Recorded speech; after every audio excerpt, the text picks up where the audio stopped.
Bienvenue dans l'écosystème de Bonjour Business, le podcast où chaque entrepreneur trouve sa voie. Ici, nous partageons le vrai visage de l'entrepreneuriat. Vos histoires, vos questions et vos ambitions sculptent notre contenu. Ce n'est pas juste un podcast, c'est une conversation, un échange d'expériences et de conseils pratiques à retrouver chaque matin pour performer dans votre business. Je suis Julie Stagneto, votre hôte, et fière de co-créer ce podcast avec vous, les auditeurs. Installez-vous confortablement, le podcast dans vos oreilles, et c'est parti.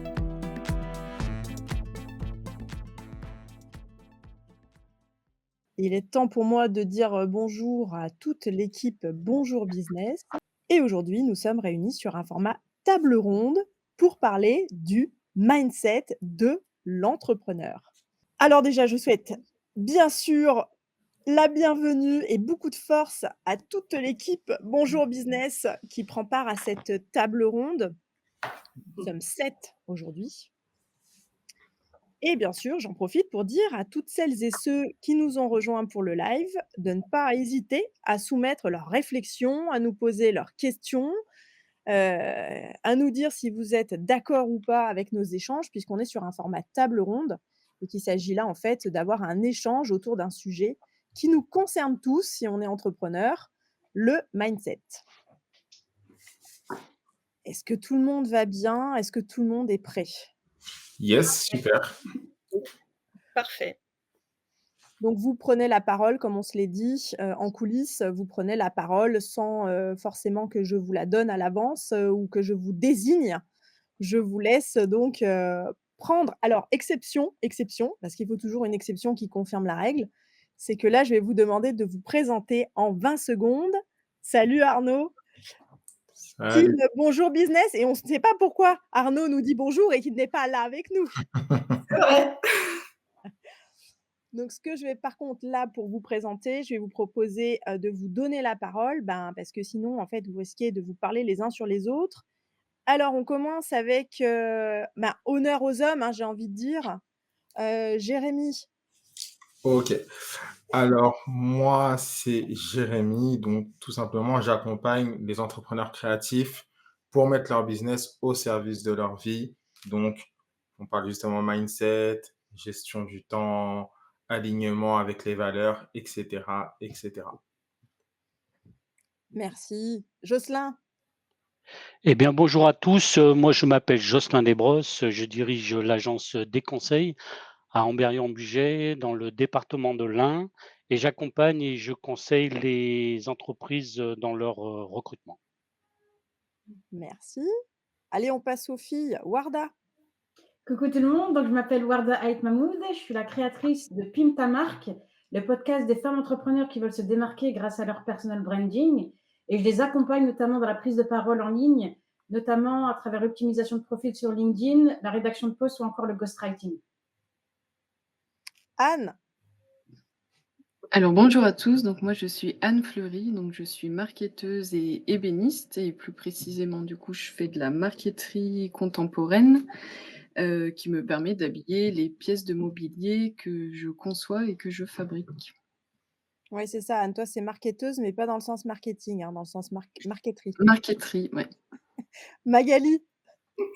Moi, je suis thérapeute, j'accompagne les personnes qui sentent qu'il y a quelque chose qui coince dans leur vie. Et en somme, mon objectif, c'est de faire en sorte que chacun puisse kiffer sa vie.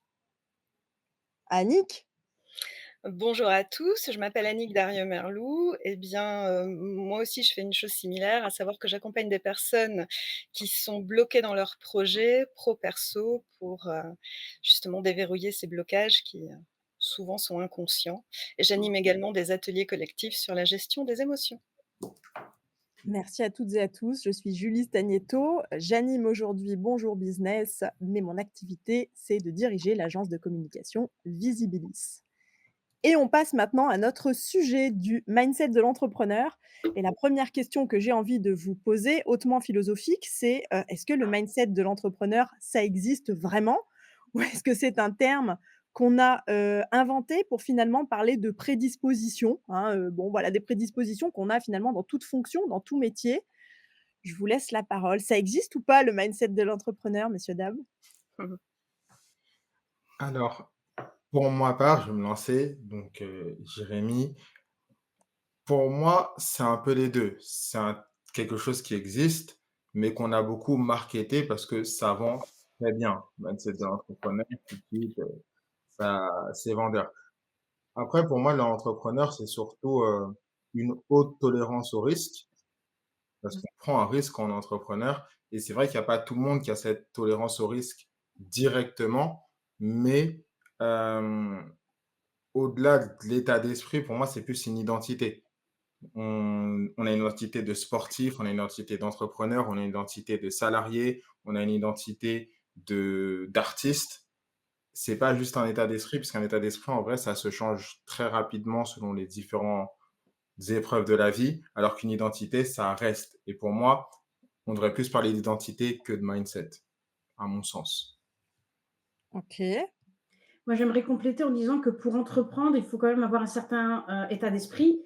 Pour moi, je me dis qu'il y a vraiment un cheminement mental à opérer par rapport au salariat, par exemple, parce que les enjeux et les objectifs de l'entrepreneuriat, ils sont différents, et c'est quelque chose qui se construit dans le temps, en fait, qui se solidifie, expérience après expérience, que ce soit des échecs ou des, réussites.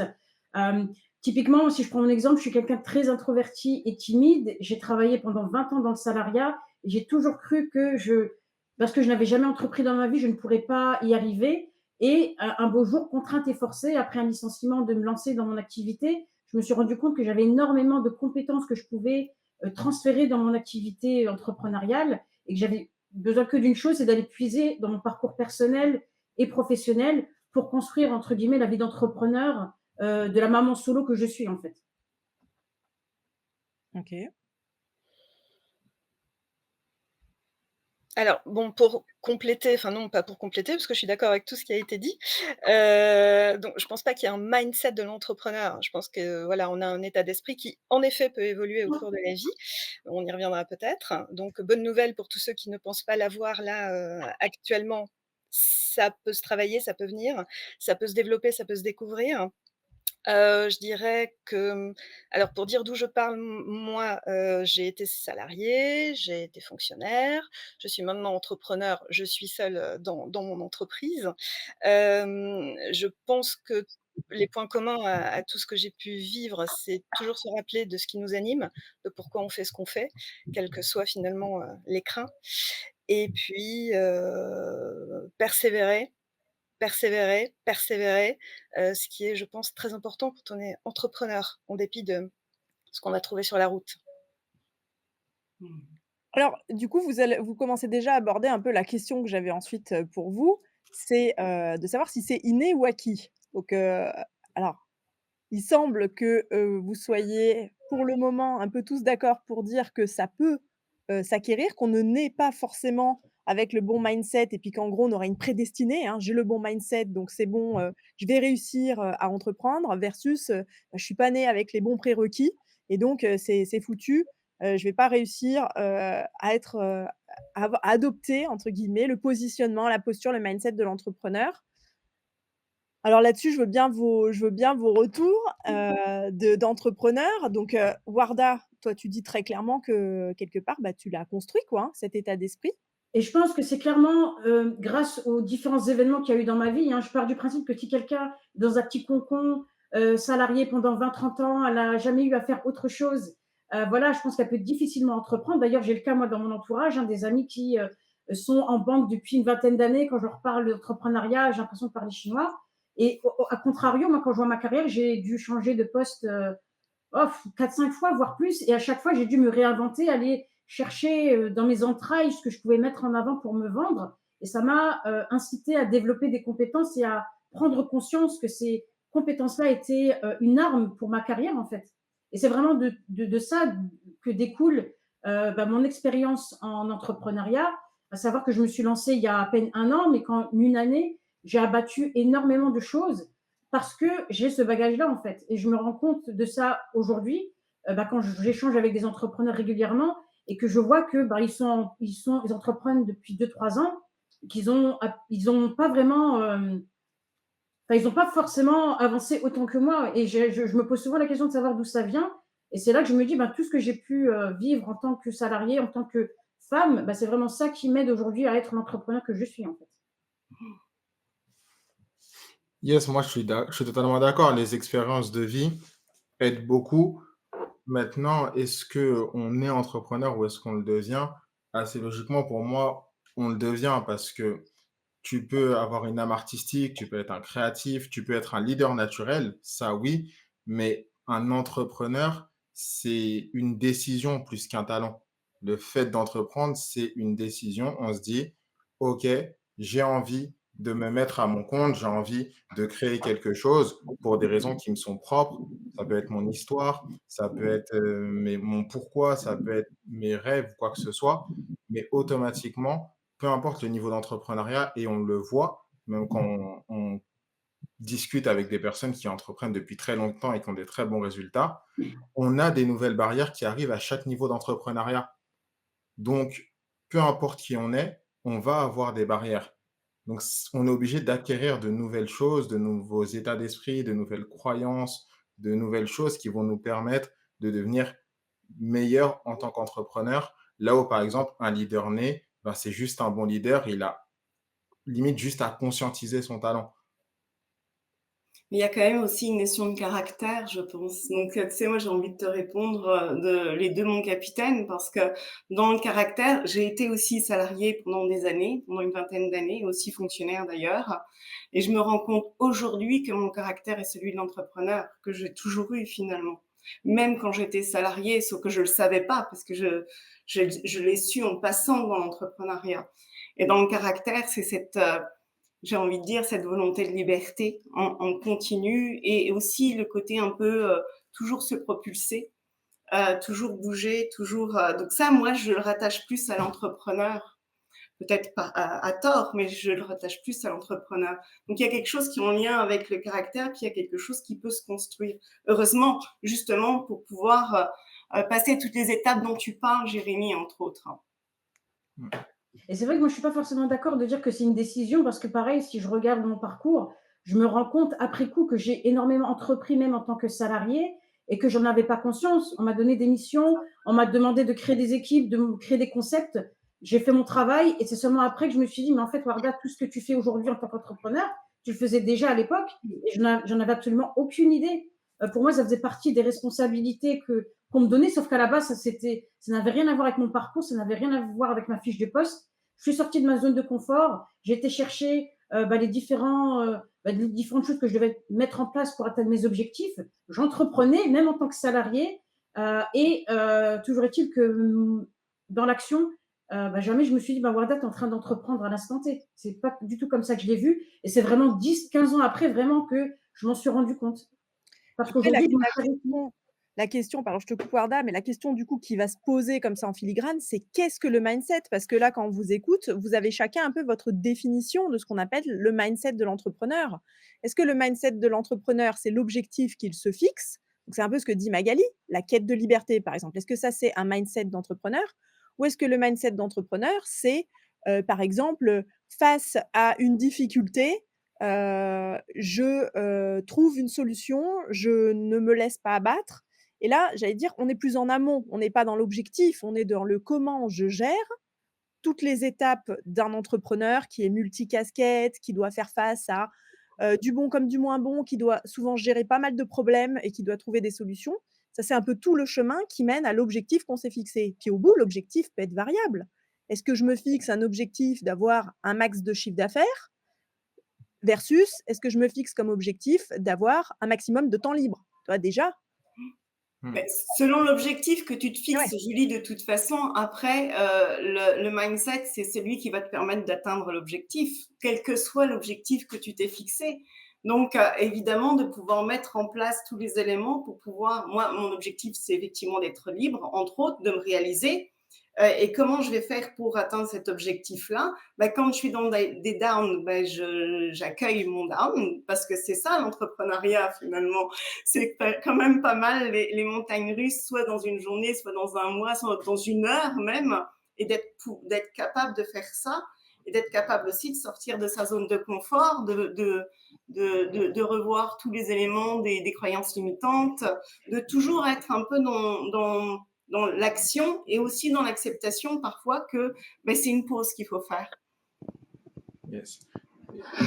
Ah ouais, mais alors il y en a qui sont peut-être pas d'accord. Si, vous êtes tous Bah, d'accord? moi, j'aimerais juste revenir sur, ce que Warda disait juste avant. Heu, Quand tu disais justement que tu as entrepris pendant des années quand tu étais salarié, oui, mais tu n'étais pas entrepreneur parce que tu n'avais pas pris la décision d'entreprendre. Mmh. Donc oui, des fois, en tant que salarié, on va faire des missions qui sont proches de ce qu'on fait en tant qu'entrepreneur. Mais c'est bien le jour où tu as pris la décision, même si elle a été un peu forcée, d'entreprendre en tant qu'entrepreneur, de prendre cette posture, en fait, d'entrepreneur, que tu es devenu entrepreneur, même si avant, tu as déjà entrepris. C'est à partir du moment où tu décides de devenir artiste ou de devenir sportif de haut niveau que tu le deviens, même si avant tu faisais déjà des actions dans ce sens. Enfin, c'est ma vision en tout Mmh. cas de la chose. C'est pour ça que pour moi, mindset, c'est vraiment une pour moi, c'est une décision. Enfin, c'est un ensemble de décisions parce que des rêves, on en a tous. On demande à 90% de la population: «Est-ce que tu as envie d'être libre?» Bah, bien sûr. OK, est-ce que tu es prête à faire les sacrifices, les actions, à traverser les difficultés qui sont nécessaires pour atteindre cette liberté? Ouais, je sais pas, mon petit CDI, il est plutôt sécure, donc ça me va. Donc pour moi, le mindset, ça va vraiment être ce truc de: est-ce que tu es prêt à faire ce qu'il faut pour atteindre tes objectifs ou est-ce que tu as juste envie de rêver et en espérant qu'un jour ça se passe par magie? C'est le mindset qui Mmh. va te permettre d'aller réaliser les choses, mais C'est le les rêves passage en à tant que tels l'action sont pas du finalement mindset. pour toi. Mmh? Pour toi, c'est le passage à l'action, c'est cette capacité de passage à Mmh. l'action. Clairement, pour moi, si tu passes pas à Oui, l'action, tu as Mmh. pas du mindset, tu as que des Ah rêves. bah, de fait. Bah, dans ce moi je cas, c'est pense le cas que de beaucoup d'entrepreneurs parce que clairement aujourd'hui, ce qui fait la différence, c'est les entrepreneurs qui entreprennent depuis des années, qui ont très peu de résultats et qui ont du mal clairement à passer à l'action et le reste. Et Mmh. j'ai l'impression aujourd'hui que la majorité des entrepreneurs, c'est le premier groupe en fait, Qui ont du mal? et moi qui je ont du pense que, mal à passer à l'action. Qui on parle de essayent, qui on parle d'entrepreneur, et enfin vous associez, tout l'entrepreneur à un métier, à une fonction. Hem, Mmh. Moi c'est pas spécialement un métier, entreprendre, comme tu dis Magali effectivement, un caractère déjà. Si on n'a pas le caractère d'entreprendre quelque chose, de faire quelque chose, de partager quelque chose avec les autres, on ne peut pas être, entrepreneur tout simplement. Entreprendre, c'est pas spécialement, voilà, quelque chose par rapport à une carrière et cetera. Alors là, après je rejoins, ce que tu dis Eagle, c'est, une décision, mais une décision. Moi, j'ai commencé à entreprendre, peut-être que j'étais déjà dans le bac à sable, quoi. Quand, voilà, il fallait faire des choses, emmener des personnes, j'avais ce leadership peut-être, et cetera et cetera.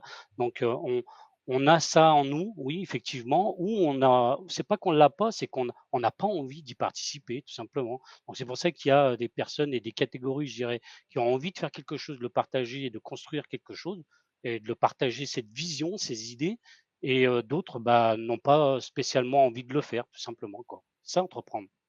Mmh. Je suis très d'accord avec le partage. Pour moi, c'est vrai que tu peux pas entreprendre si tu veux pas partager, si tu veux pas impacter. C'est pas un truc que tu fais, entre guillemets, c'est pas un truc que tu fais seul dans ta chambre pour toi. Même si tu le fais seul dans ta chambre, c'est pour les autres. Donc c'est vrai que pour moi, il y a aussi cette notion, de partage aussi que je trouve très importante lorsque tu, veux entreprendre. Après la notion de caractère, je trouve que en fait, tu peux entreprendre avec quasiment n'importe quel caractère parce que que tu sois introverti ou extraverti, tu peux entreprendre. Par contre, c'est vrai qu'il va falloir, ben, encore une fois, décider de partager, décider de sortir de ta coquille, décider de sortir de ta zone de confort, décider toutes ces choses-là. Et c'est plus facile pour certaines personnes que pour d'autres. Moi, j'ai jamais été salarié. Entreprendre, ça a toujours été logique. Genre, c'était impossible que je sois salarié. Je supportais pas qu'on me dise, quoi faire sans explication. Si c'était pas logique, je le faisais pas. J C'est même pas un problème avec l'autorité, c'est si c'est pas logique, si je comprends pas, je le fais pas. Dans le salarié, on nous dit de faire, même quand on comprend pas. C'était pas compatible. Mais il y a des personnes qui vont avoir peut-être plus de mal parce que, leur éducation, leur caractère, toutes ces choses-là, mais elles peuvent quand même le faire, je pense, même si elles ont pas le caractère parfait dès le début, entre guillemets. Et parfait, c'est un grand mot encore. Ouais, on revient sur Mmh. l'acquis inné finalement. On peut C'est toujours ça, acquérir, mais il y a un bout qui peut être inné aussi. bien sûr. Alors, je vous coupe 2 petites secondes parce que bon, voilà, il y a Delphine qui me fait un coucou en coulisses. Mais Delphine, mais monte sur scène, ne te gêne surtout pas, tu es la bienvenue. Je Oui, nous t'attendons. Voilà, Delphine est parmi nous pour ceux qui ne l'avaient pas vue, qui n'avaient pas la petite vignette. Delphine est là et Delphine, surtout n'hésite pas à intervenir. Juste, je vous place le petit message de Pascal qui dit: «On peut aussi être entrepreneur par obligation quand on ne trouve plus d'employeur parce qu'on est trop vieux». Alors Mmh. c'est vrai que là, on sort un peu du contexte du, «mindset» entre guillemets. Alors là, ouais, il faudrait pour le coup, si c'est par obligation, bah, il faut l'acquérir quoi, du coup, puisque, Construire, oui. Alors, si je peux du coup, prendre la parole avant de répondre à la question de Pascal. Pour moi, enfin, j'avais préparé ces éléments et désolée de mon retard, je ne trouvais plus le lien, donc merci beaucoup, Jérémy pour me l'avoir envoyé.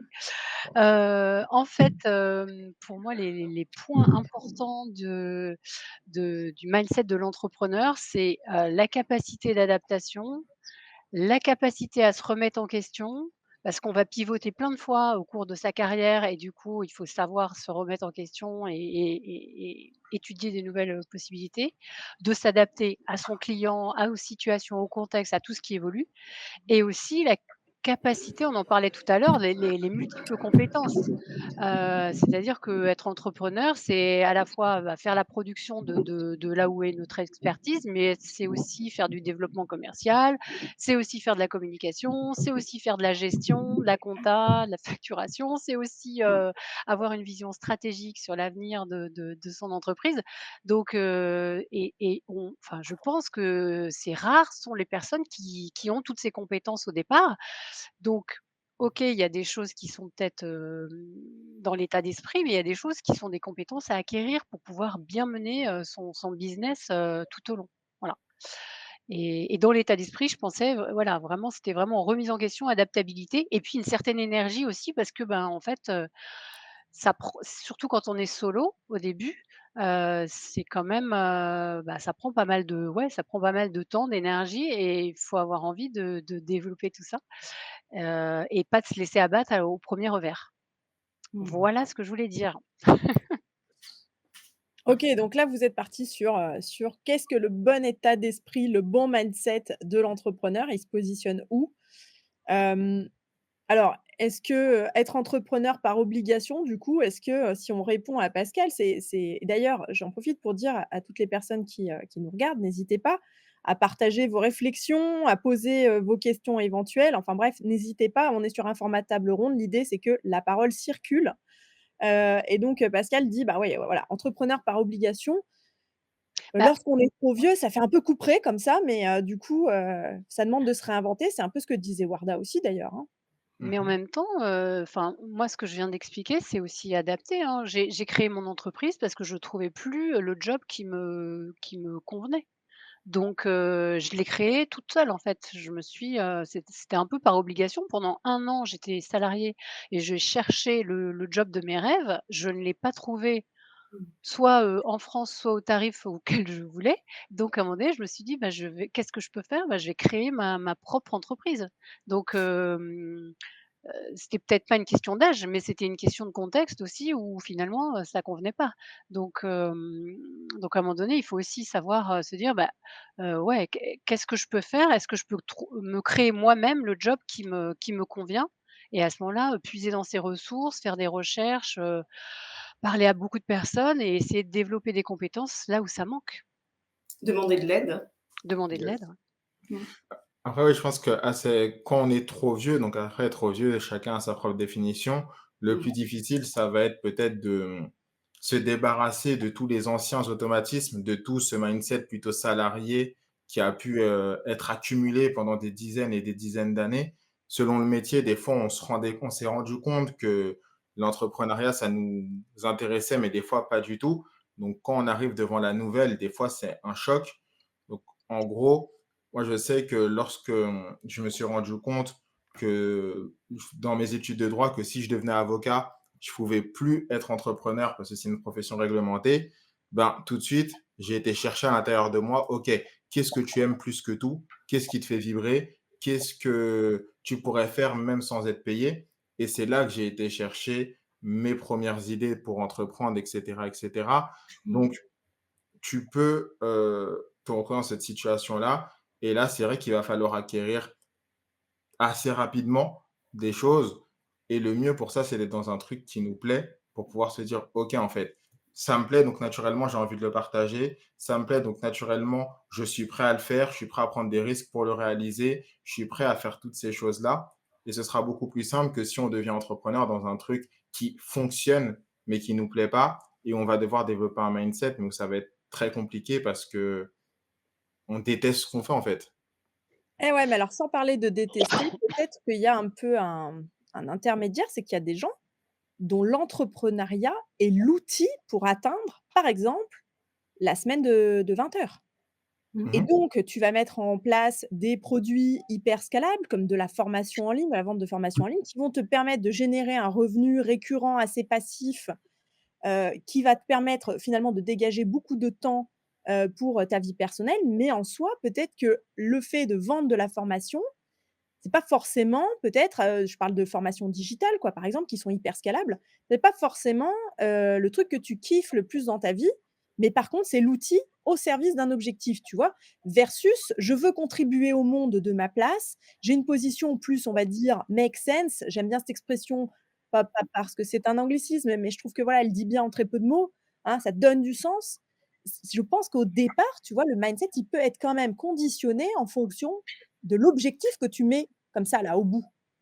C'est ça, c'est la vision en fait, hein, on peut réduire ça à une seule chose, c'est que pour entreprendre en tout cas quoi que ce soit, il faut avoir une vision, tout simplement, que ce Tout à soit une fait. vision d'un job, super ou d'un job qu'on n'avait pas parce que ça répond pas, d'un point de vue salaire, d'un point de vue et cetera, mais il faut avoir une vision et toute cette vision va nous permettre justement de rentrer dans cette idée, de mettre nos idées en place et justement, bah, de découvrir que est-ce que je suis fait pour ça? Est-ce que j'ai la capacité, d'adaptation et cetera et cetera? Mais c'est avant tout, une vision, hein, liée souvent à une idée parce qu'on a une idée, qui nous vient et qu'on a envie de faire et encore une fois partager, quoi.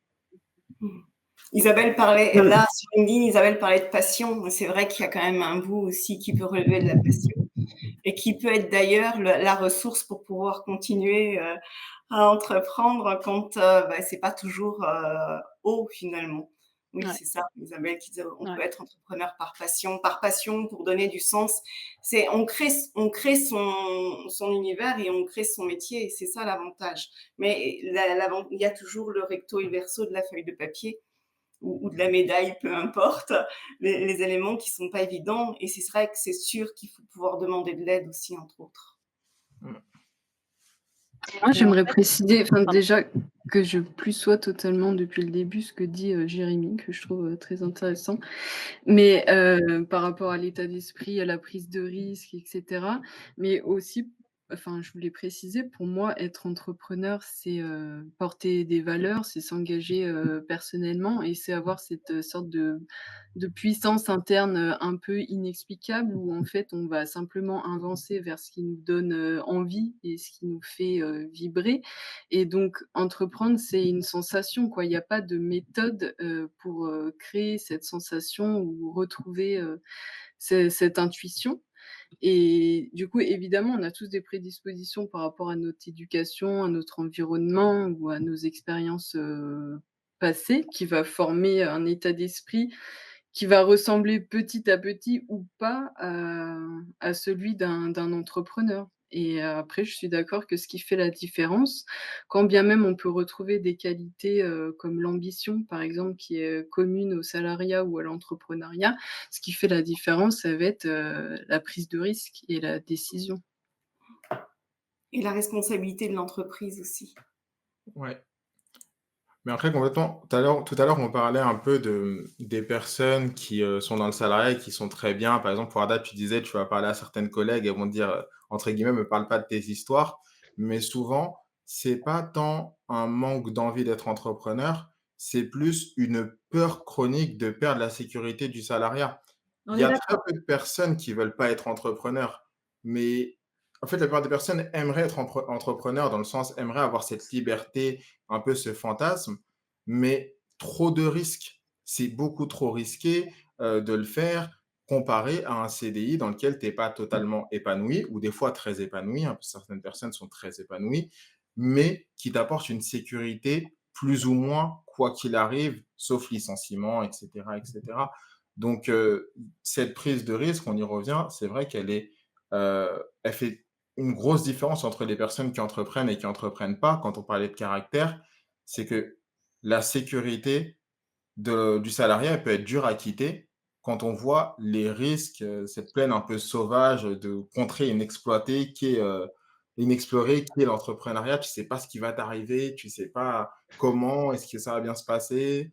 Donc, il y a ça aussi. Mais Oui, c'est pour ça Delphine, que je elle le disait très bien, excuse-moi Warda, je te parle un peu dessus. Delphine, elle le disait très bien, dans le process d'être entrepreneur, il y a aussi, le fait d'accepter tout un tas de choses qu'on n'a pas forcément envie de faire. Quand tu es entrepreneur, tu es amené à gérer toutes les problématiques, tu es amené à gérer toute la gestion, tu es amené à gérer à la fois, la partie, super sympa du client qui te dit que c'est génial de collaborer avec toi, mais tu peux aussi avoir à traiter avec le client qui n'est pas content, qui est insatisfait, qui refuse de payer. Il faut démarcher, il faut prospecter et ensuite il faut, se rappeler au bon souvenir de ses prospects, donc il faut C'est ça, revenir. Tous des relancer. que les entrepreneurs redoutent, parce que, bah, c'est pas la partie la plus sympa. Quand on a une expertise, on a rarement l'expertise de la relance client, voilà, C'est mais ça. pourtant il faut faire le job. Alors on peut déléguer, hein, mais au début, en tout cas, c'est plus difficile et donc le mindset de l'entrepreneur, il te pousse à faire quand même un certain nombre de choses qui sortent vraiment de ta zone de génie, quoi. Hop, stop, je coupe ici le live, on se retrouve demain pour la suite. Merci pour votre présence. Bah, ne partez pas, j'ai besoin de vous. Donnez-nous vos conseils et témoignages entrepreneuriaux sur bonjourbusiness.fr. Prenez le micro et rejoignez les co-créateurs. Abonnez-vous pour retrouver les prochains épisodes directs dans votre bibliothèque. Psst. Chaque avis que vous postez sur Apple Podcast nous permet de vous offrir l'accès à notre espace Notion exclusif. Pensez-y. On se retrouve de l'autre côté. Merci pour votre présence.